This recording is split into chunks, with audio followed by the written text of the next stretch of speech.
피하면서 출발하고 또 다른 길을 가다가 그들에게 닥쳐왔던 어려움을 어떻게 극복했는가를 말씀해 주고 있습니다. 광야라고 하는 장소는 시험거리가 상당히 많은 곳입니다. 생각하지 못했던 대적자들이 생겨나기도 하고 뜻하지 않았던 일들을 수차게 경험하였던 장소이기도 합니다.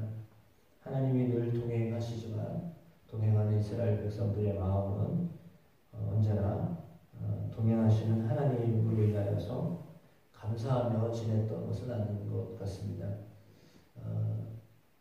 반복적인 삶을 살 때 우리가 어떻게 살아야 되는가라고 하는 것을 오늘 본문은 우리에게 말씀해 주고 있습니다. 이스라엘 백성들은 반복적으로 하는 이야기가 있었습니다. 그것은 먹을 것이 없다, 물이 없다라고 하는 말이었습니다. 그들은 늘 이것이 없다, 저것이 없다라고 하는 그런 불평을 마치 녹음기 틀어놓듯이 반복하면서 이야기를 했습니다. 지금도 여전히 이스라엘 백성들의 소리는 그런 소리로 가득 찼던 것으로 보여집니다. 그럴 수 있는 것은 한 번, 두 번이 아니고 거의 매일 똑같은 것을 먹어야 했기 때문에 저는 이들이 하는 이야기가 아유 참 엄청 무리다. 그렇게 주시면 감사해야지 어떻게 이럴 수 있겠느냐라고 하지만 그들의 입장이 되면 우리도 그랬을 것이다 라는 생각을 하게 됩니다. 예를 들어서 뭐 한국인은 김치를 먹으니까 매일 김치 먹는 거는 뭐 당연한 거라고 생각하지만 반대로 생각하면 지겹다. 김치 이거 말고 다른 거 없을까? 이렇게 생각할 수 있지 않겠습니까? 근데 뭐 같은 입장입니다. 그들이 뭐 선택할 게 없습니다. 단지 하나만 계속 먹어야 되니까요. 그러니까 아마도 입에서 냄새가 날 정도로 먹었다라고 하는 말씀이 그대로 그랬을 것입니다. 그러다 보니까 이스라엘 백성들이 그건 당연한 거라고 생각했던 것 같습니다. 그러니까 하나님이 베푸신 은혜였지만 당연하다고 생각했고 반복적으로 계속 먹었기 때문에 그것에 대하여 오늘 이스라엘 백성들의 모습은 예전과 같이 상황은 변하지 않고 그대로인 것 같기 때문에 장소만 바뀌었죠. 장소는 바뀌었는데 그들의 상황은 거의 똑같았습니다. 그렇기 때문에 장소가 바뀌었음에도 불구하고 장소 바뀐 게 문제가 아니라 그들의 마음이 변화되지 않았기 때문에 항상 그들의 마음에는 하나님을 향하여서 원망하는 그런 상투적인 반복이 계속되어졌다라고 하는 것입니다. 어쩌면 우리가 입으로 달고 사는 것이 있습니다. 그것 중에 하나가 오늘 본문에 나와 있는 것처럼 우리의 마음이 이 하찮은 음식을 싫어하노라 라고 하는 말이었습니다. 이것을 하찮은 것이다라고 생각하면 하나님이 그들이 먹을 것이 없다고 하여서 주셨던 것인데 이것을 하찮은 것이다라고 생각하였을 때 문제가 생겼죠. 그래서 하나님은 불뱀을 백성 중에 보내셨습니다. 백성이 물려서 죽은 자가 많았습니다. 그러자 그때 그들이 즉시로 깨달았습니다. 죽은 다음에 옆에 있는 사람이 죽어가는 것을 보고서 그때서야 깨달았습니다. 그리고 여호와와 당신을 향하여 원망함으로 범죄하였사오니 깨달았습니다. 여호와께 기도하여 이 뱀들을 우리에게 떠나게 하소서라고 하였습니다. 그러니까 사람들이 둘 중에 하나를 하겠죠. 원망하거나 아니면 하나님께 기도하거나.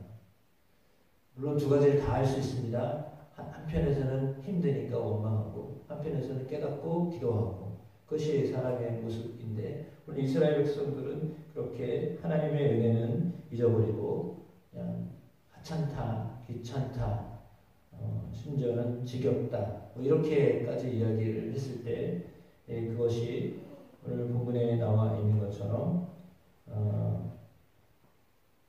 직접적으로 이 일들이 하나님을 향한 5절의 말씀에 그렇게 되어 있습니다. 백성이 하나님과 모세를 향하여 원망하여 라고 했습니다. 전에는 모세를 향하여 원망했다라고 표현이 써져 있는데 오늘 본문은 하나님을 향하여서도 원망하였다라고 기록하고 있습니다.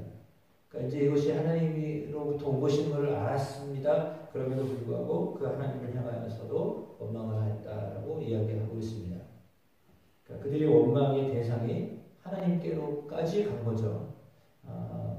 알기는 알았습니다. 하나님으로부터 온 것이다. 하나님이 이렇게 공급하신 것이라는 것을 알았지만 그럼에도 불구하고 그들은 하나님의 것을 좀 하찮은 것으로 여겼다라고 했습니다. 싫어했다라고 했습니다. 하나님은 그 소리를 듣고 불뱀을 보내셨습니다. 우리가 하는 이야기 그 말이 몇 번도 말씀드렸던 것처럼 우리가 하는 말이 다 하나님께 들려집니다. 다 기도입니다. 그러니까 여기 교회에 와서 아니면 여러분이 시간을 정해놓고 아니면 속으로 하는 기도도 기도지만 내가 이 바깥으로 내밀고 내 마음으로 이렇게 생각하고 있는 것이요 기도예요. 그걸 다 기도로 보세요. 하나님. 그러니까 내가 사람들과 이야기하는 것도 기도예요. 그러니까 사람하고 막 험담하고 막 비난하고 막 이렇게 하는 것도 하나님이 다 들으세요. 우리 속담에도 낮에는 뭐가 듣고 밤에는 뭐가 듣는다고 했잖아요. 그러니까 하나님은 항상 귀를 열고 듣고 계셔요. 그러니까 다 듣고 계셔요. 그러니까 우리가 진짜로 하는 말은 기도하는 시간에 하는 말이 아니라 일상에서 하는 말이잖아요. 그렇지 않나요? 여기서는 하나님 앞에 섰다고 생각하니까 좀 생각해서 단어를 좀 순화시켜서 하죠. 물론 때로는 속상하면 막 그대로 뽑습니다. 하나님 앞에 원망하듯이 오늘 말씀처럼. 하나님 이게 뭡니까? 나를 이렇게 만드십니까? 뭐 때문에 이러시는 겁니까? 막 이렇게 얘기하잖아요.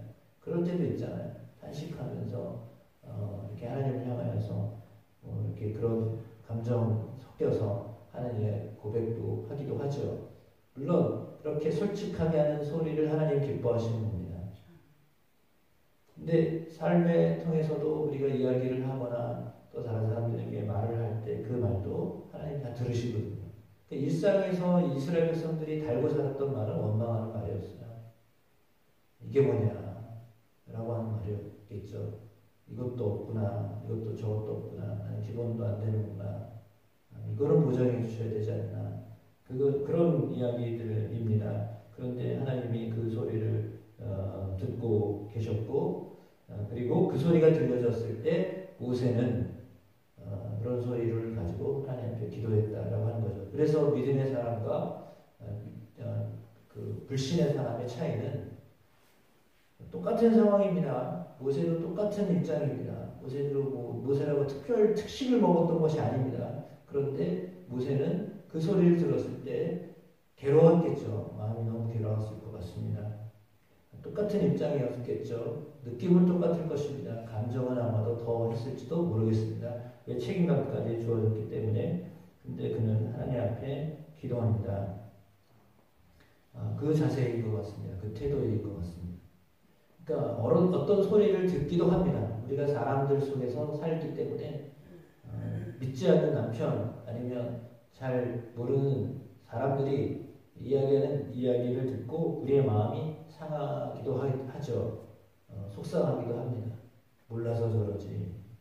하나님을 모르니까 이런 소리 하지. 라고 그런 마음으로 할 때 우리는 안타까워하고 그런 이야기를 들었을 때 그 이야기를 가지고 하나님 앞에 나아갑니다. 오늘 모세처럼 하나님 앞에 그들은 직접 이야기했죠. 모세를 향하여서 여호와께 기도해 주십시오. 깨달은 거죠. 여호와께 기도하여서 이 뱀들이 우리에게서 떠나게 하십시오. 그래서 모세가 백성을 위하여 기도하였습니다. 그때 하나님이 모세에게 불뱀을 만들어서 장대에 매달아 물린 자마다 그것을 보면 살리라 라고 하였습니다. 불뱀 자체의 능력이 있었던 것은 아닙니다. 말씀의 능력입니다. 그러니까 불뱀을 만들어라. 그리고 그것을 사람들이 보게 하여라. 라고 하는 거죠. 불뱀, 그 구리로 불뱀을 만들었다. 높뱀을 만들어서 장대 위에 달았다라고 했습니다. 높은 그 막대기 위에 달았다라고 했습니다.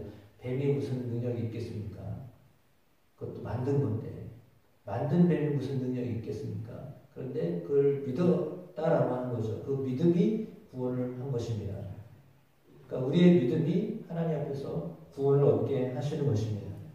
그 높뱀을 본 사람마다 구원을 얻게 하셨다라고 했습니다. 쳐다본즉 모두 살더라라고 했습니다. 동일하게 십자가에 매달리신 예수 그리스도를 믿는 이 하나님이 예수 그리스도를 통하여 인간의 모든 죄의 문제를 고통의 문제를 해결하셨다라고 하는 것을 믿는 사람마다 그 믿는 사람마다 영생을 얻습니다. 예수의 이름을 의지하는 사람마다 십자가를 믿고 바라보는 사람마다 믿습니다. 왜냐하면 이미 주님이 우리를 위하여 이 문제를 해결하셨다라고 하는 것을 믿는 것입니다. 십자가는 그것을 의미하고 있습니다. 이미 끝났다. 이미 내 문제를 예수께서 해결하셨다라고 하는 것을 믿는 거죠. 그 믿음으로 사는 것입니다. 우리에게 문제가 있다라고 하는 것은 해답이 있다라고 하는 것을 말합니다. 해답이 있으니 주님을 의뢰함으로 살아라라고 하는 말씀입니다. 그 그리스도를 바라보면 분명히 사는 역사가 있습니다. 십자가를 바라보는 것이 유일한 구원의 길입니다. 하나님의 구원을 온전히 신뢰함으로 살아가야 하겠습니다. 어려운 문제가 없는 것이 형통한 것이 아닙니다. 처음에 신앙생활하는 사람들이 가지는 오류가 뭐냐면 예수 믿으면 잘 된다 이렇게 해서 신앙생활을 시작하거든요. 그럼 아무 문제가 없을 거라고 생각하는데 오히려 어쩌면 문제가 더 많습니다. 문제가 많아질 수도 있습니다.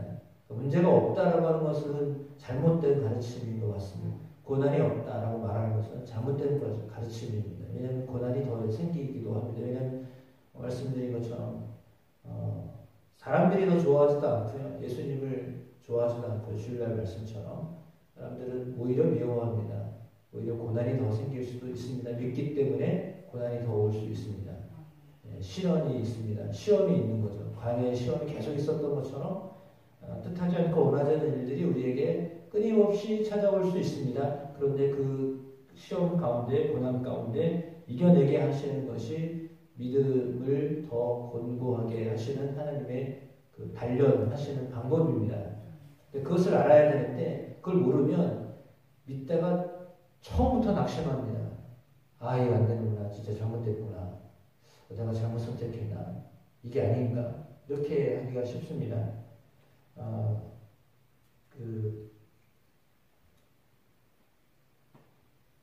좀 더 다른 예이지만 예를 들어 정치적인 성향이 다른 사람이 그 이념을 바꾼다고 하는 것은 상당히 어려운 것입니다. 보수에서 진보로, 진보에서 보수로 이렇게 만약에 정반대의 이념을 가지고 있는 사람들이 그 어떤 계기가 아니면 이거 바꾸기가 어렵거든요. 그래서 이 전환을 한다라고 하는 것은 상당히 여러 가지 복잡한 과정들이 생깁니다. 왜냐하면 진보에서 보수와 보수의 진보로 가잖아요. 그러면 어떻게 생각하겠습니까? 어이구 저 배신자. 뭐 때문에 저렇게 되는 거야? 우리를 배반했어. 한 번, 두 번 소리를 듣겠어요? 계속 그 이야기 듣습니다. 진영을 바꾼다는 것은 그만큼 어려운 이야기입니다. 그런데 우리가 예수를 믿는다는 것은 진영을 완전히 바꾸는 거거든요. 그럼 세상이 우리를 향하여서 저 배신자, 나랑 놀더니, 나랑 잘 놀아주더니 이제는 전화도 안 하네. 아, 매정한. 그러면서 그게 예수 믿는 거야. 너나 잘 믿어라. 뭐 이렇게 되겠죠. 그게 사랑이야. 그때는 사랑하는 것 같더만 지금은 아니네. 뭐 이렇게 갈 수 있겠죠. 그러니까 우리가 믿음을 갖는다라고 하는 것은 사실은 어려운 일입니다. 어려운 일을 택한 것입니다.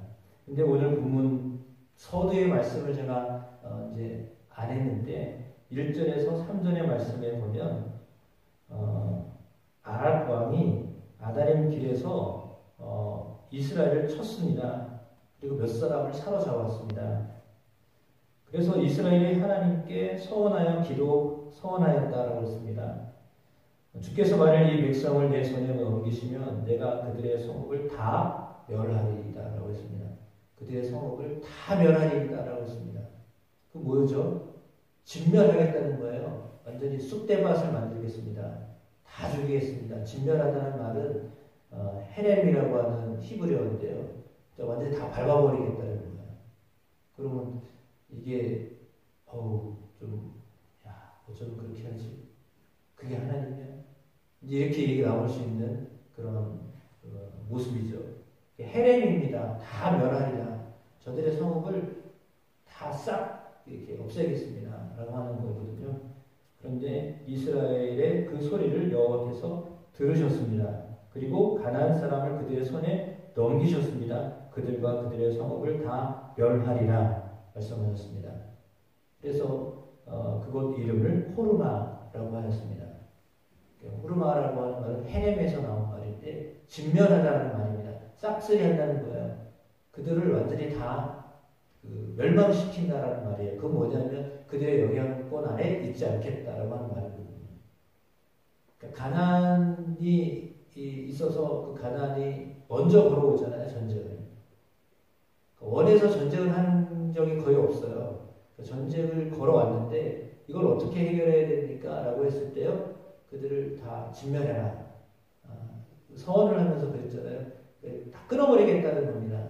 그러니까 죄악으로 영향을 받을 수 있는 것들을 다 끊겠다라고 하는 결단이에요. 그러니까 의 결단이 없으면 그들에게 물들게 되어 있어요. 사실은 가까이 하는 사람으로부터 영향력을 받는 거죠. 전혀 관계없는 사람한테 어떤 영향력을 받는 게 아니기 때문에 그래요.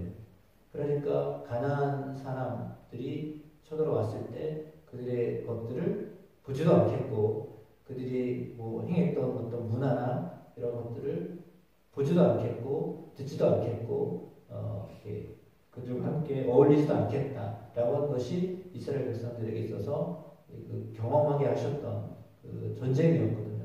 아말렉과의 전쟁에서 한번 전쟁에 이겼던 것처럼 오늘도 그렇게 전쟁 가운데 이기게 하셨는데 하나님은 그렇게 하나님 앞에 신뢰하며 나아가면 적들도 맡겨주십니다. 그리고 완전히 다 이렇게 진면하게 하시는 하나님의 능력을 경험하는 것들이 우리 가운데도 일어나게 하십니다. 그러니까 때로는 이런 결단이 필요할 때가 있습니다. 그래서 세상의 어떤 영향력보다는 하나님의 말씀의 영향력에 의하여 살아가는 그런 삶이 우리의 삶에 진정한 승리를 가져다주는 삶입니다. 그러니까 말씀에 의지하여서